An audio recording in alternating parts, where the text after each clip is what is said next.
Hi, everyone, and welcome to Remaking Tomorrow, a series of conversations about the future of teaching and learning. I'm Ryan Rydzeski, here with Greg Baer, and we're the co-authors of When You Wonder, You're Learning, Mr. Rogers' enduring lessons for raising creative, curious, caring kids. This is a podcast powered by Remake Learning, a network that ignites engaging and relevant learning in support of young people navigating rapid social and technological change. Greg, did you know that we're hitting a milestone today on Remaking Tomorrow? What sort of milestone? This is the first time we are bringing past guests back onto the show. Both Jenny Anderson and Rebecca Winthrop have been here on Remaking Tomorrow with us before, but in their separate capacities. Jenny is a journalist, Rebecca is a researcher, and today we're thrilled to have them both back on the show, this time together, because they've co-written a fantastic new book called The Disengaged Team, helping kids learn better, feel better, and live better. It's been called an essential guide for parents, caregivers, and educators who want to help students, and specifically adolescents, develop a meaningful connection to learning. And today, we're going to find out more. Jenny and Rebecca, thank you so much for joining us. Welcome back to Remaking Tomorrow. We're super psyched to be here. We are so excited to have you here. And Jenny, you've spent the past few years diving deep into the world of teenagers. And for some of us, the thought of those adolescent years brings back all sorts of mixed feelings. Fantastic memories, awkwardness, all sorts of things. At the same time, we know from the science of adolescence that it's an important, even essential rite of passage.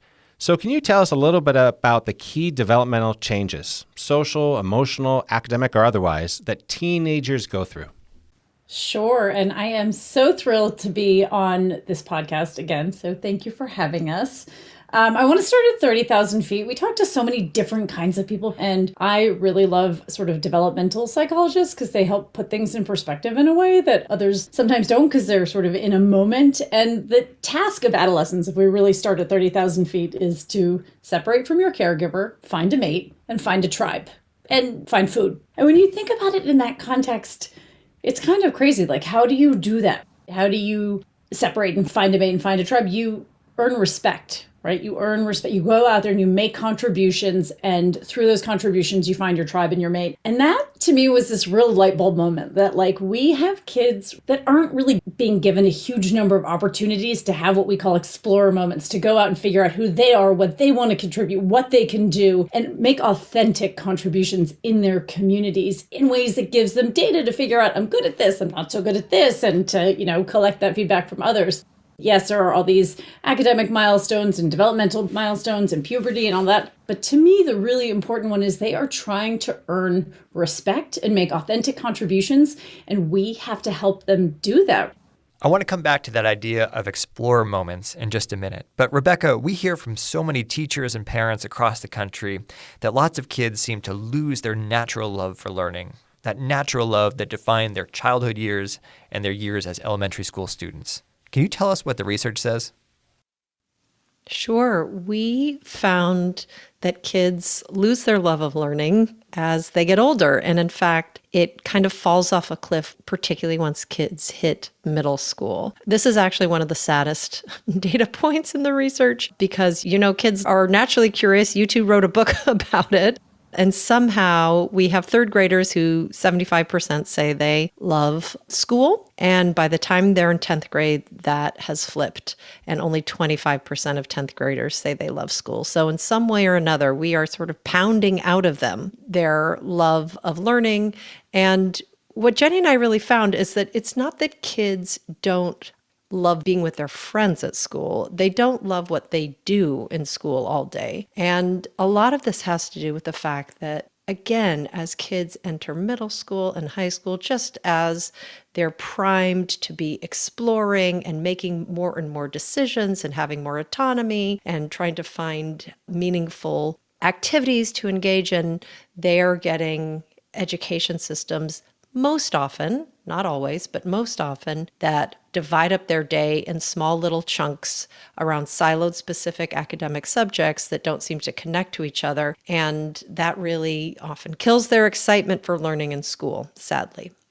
And Rebecca, in the book that you and Jenny co-authored, you identify 4 modes that students use as they navigate these shifting and positive and frustrating academic and social demands of their teen years. Can you name for us the modes and make sense and tell us what they are?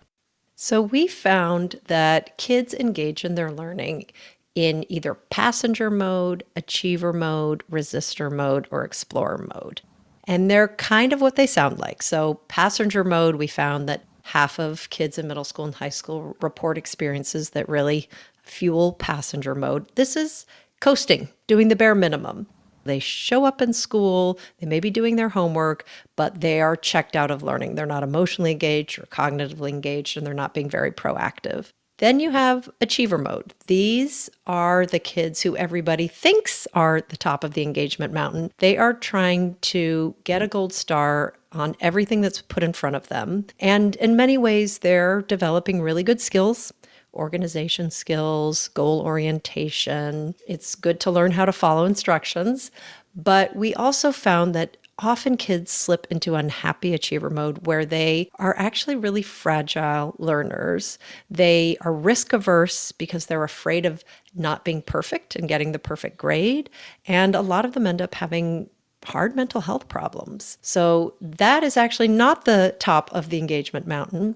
And then you've got resistor mode. These are the kids who everyone dubs the problem children, and they aren't engaged in much, but they are using their voice and their behavior to let the adults know in their environment that school isn't working for them. They could be class clowns, they could be disruptive, they could not do their homework, it could be skipping school. We have a huge chronic absenteeism problem in this country. And in many ways, those kids are suffering too, but they have something that kids in achiever mode don't, which is they do have agency. It's just pointed away from their learning. And they often end up being much more easily movable into explore mode if you can shift the environments around them. And explore mode is really where we want kids to spend a lot of their time. It's where curiosity meets drive. Kids love learning and they really become unstoppable. And in our research with Transcend, an incredible nonprofit partner,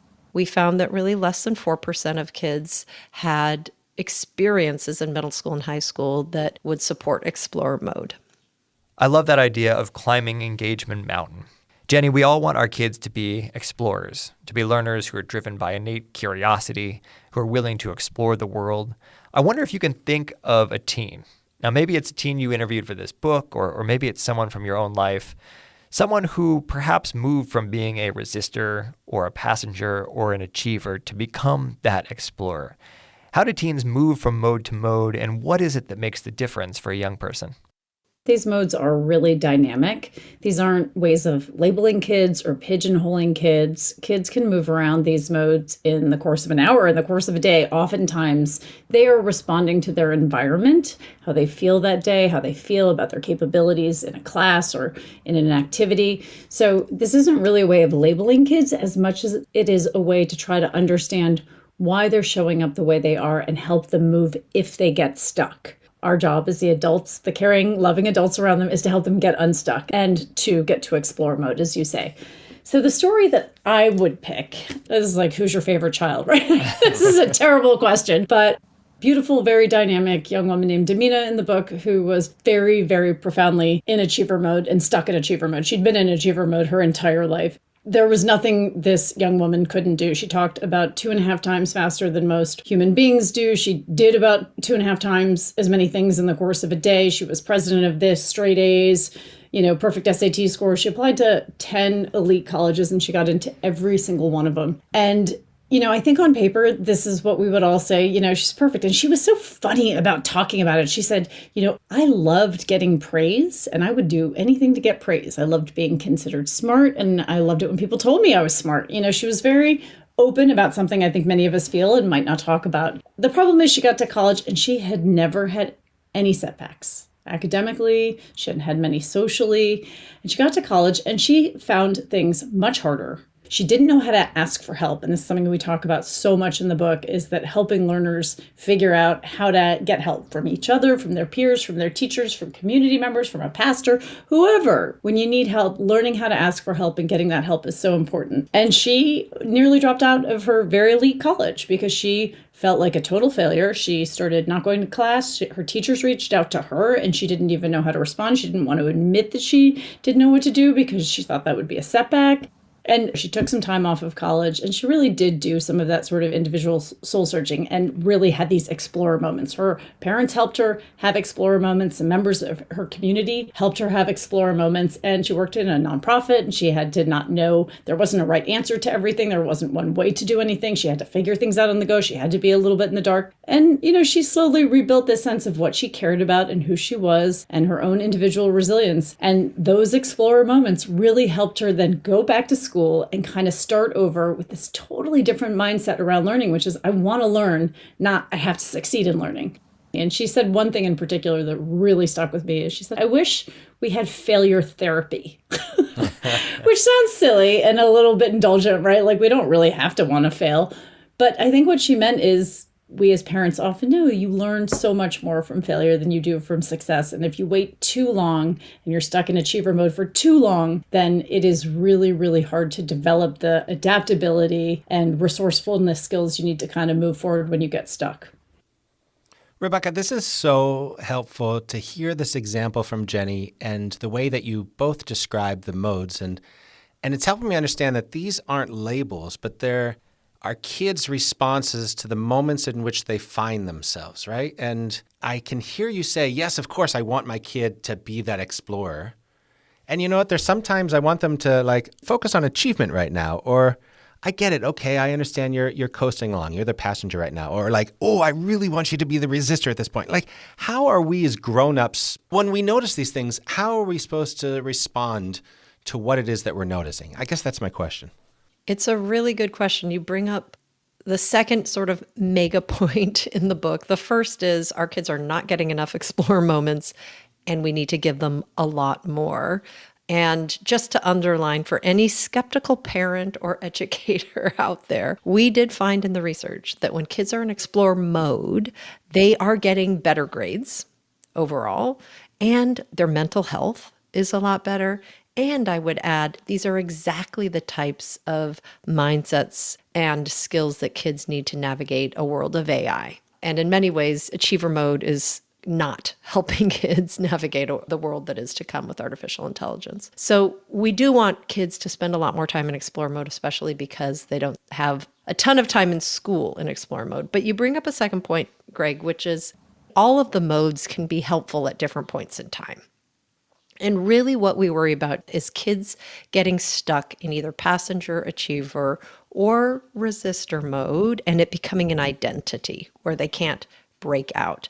And sometimes we do want to counsel our kids to shift modes. For example, my 16-year-old teenage son wanted to get his learner's permit. And I said, well, I am not going to drive you down to that Department of Motor Vehicles unless you study and pass the test. You better get into achiever mode. It's not going to be fun, but that's just something you got to do. There are also other times where they might want to coast. He is in a school that requires lots of honors and AP classes.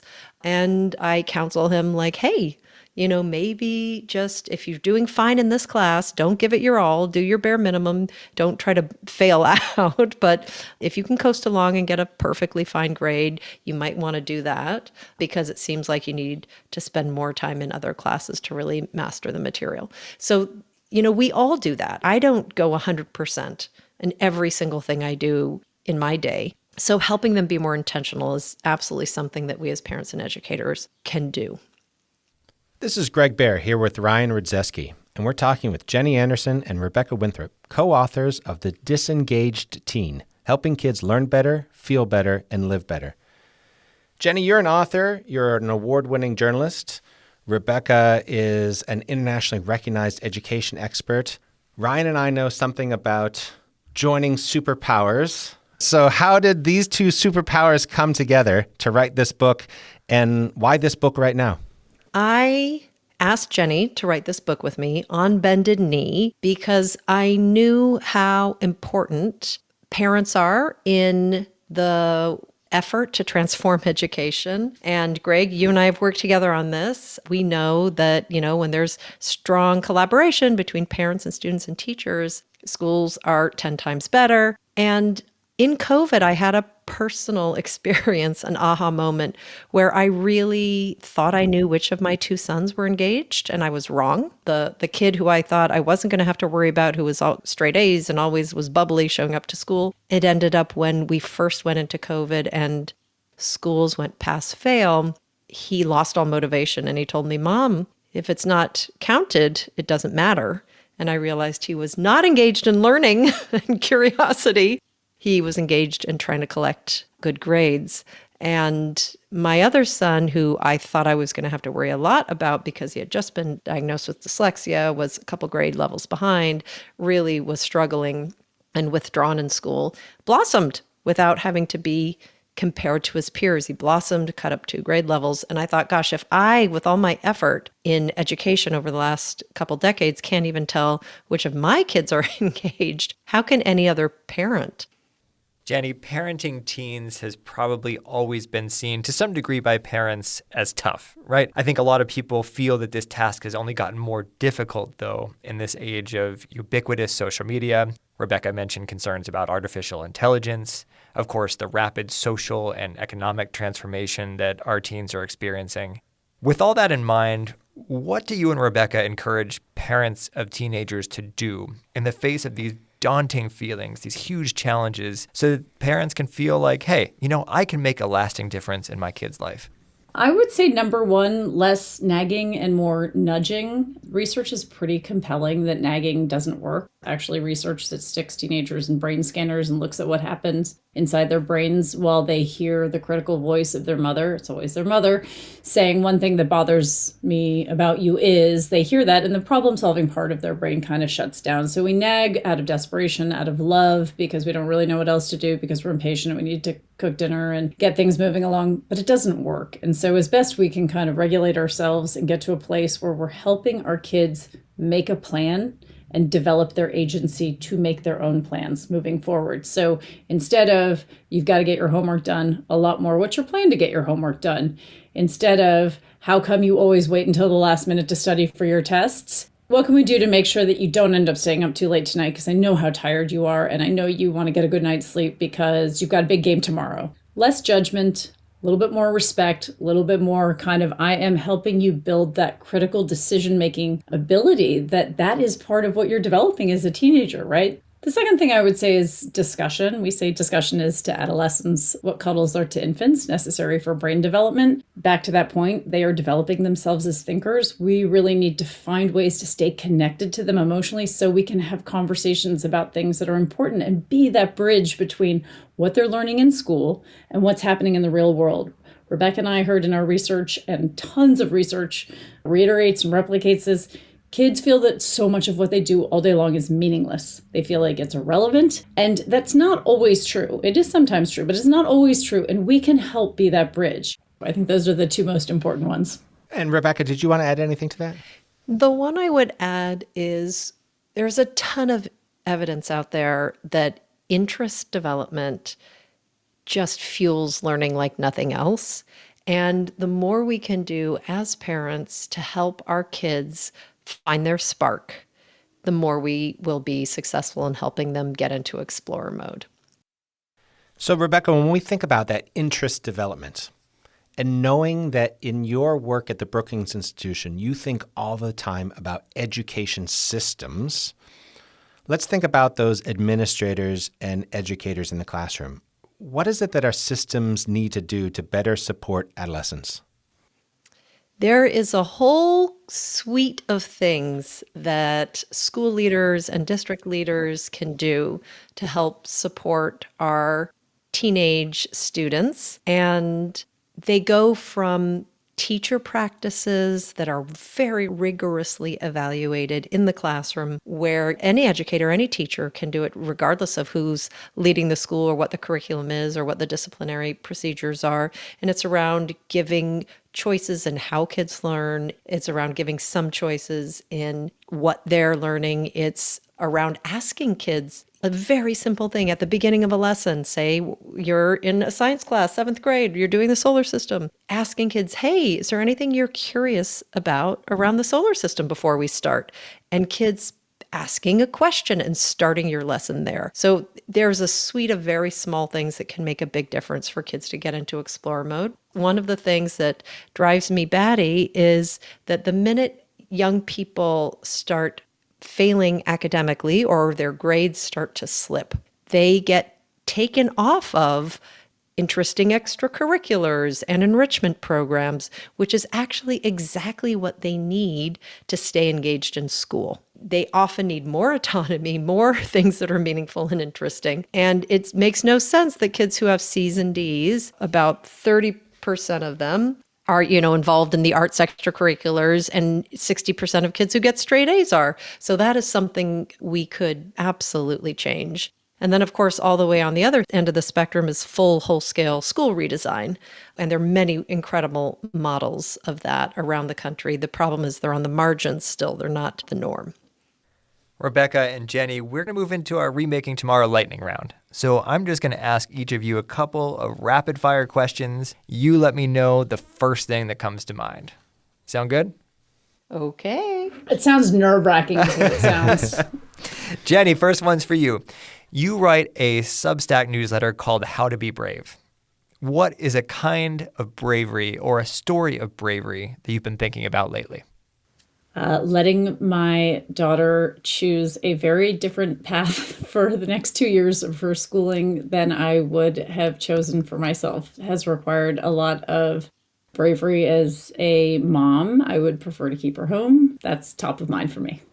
Rebecca, you've written that your own passion for education was born out of your years being a student growing up in Oregon. Who's a teacher from those years who helped ignite your love of learning? Oh, that one's easy. I have several teachers. Mr. Gabriel, my social studies teacher, who was young and lively and excited about the Roman Empire and all sorts of things. And then Mr. Treadway, my debate coach, who was he was hardcore. You really had to do your prep. He was not warm and bubbly and fuzzy, and you really worked hard to earn his respect, and it was incredible training. Both of those teachers were very inspirational. This one is for either or both of you. Any advice for two other co-authors who may or may not be mulling a second book? Do it. Do it. Like you guys, if it's you guys, go for it. just happenstance. You know, it could be tips for how to work together. It could be Oprah's email address, whatever you'd like to share. Well, we've taken tips from you. You guys are the one who've been so gracious sharing with us. And I think the basic takeaway for every author is it is a lot of hard work and street pavement pounding and hustling. Also experience and age, and we're both people, right? We love people and we accumulate them through our lives, and we have asked endless numbers of favors of people, and they have been wonderful. They have stepped up for us in such exceptional ways, and it's been really humbling. Jenny and Rebecca, before we go, we have just one more question for you both. What's one thing that parents and educators can do today to make tomorrow a more promising place for every learner? Give kids more autonomy. Let them make more decisions for themselves, even if it doesn't feel like the right decision for you. I would say ask your kid about the content of their learning, not their performance. Thank you so much to Jenny Anderson and Rebecca Winthrop, co-authors of the Disengaged team, helping kids learn better, feel better, and live better. Remaking Tomorrow is powered by Remake Learning. Learn more at remakelearning.org.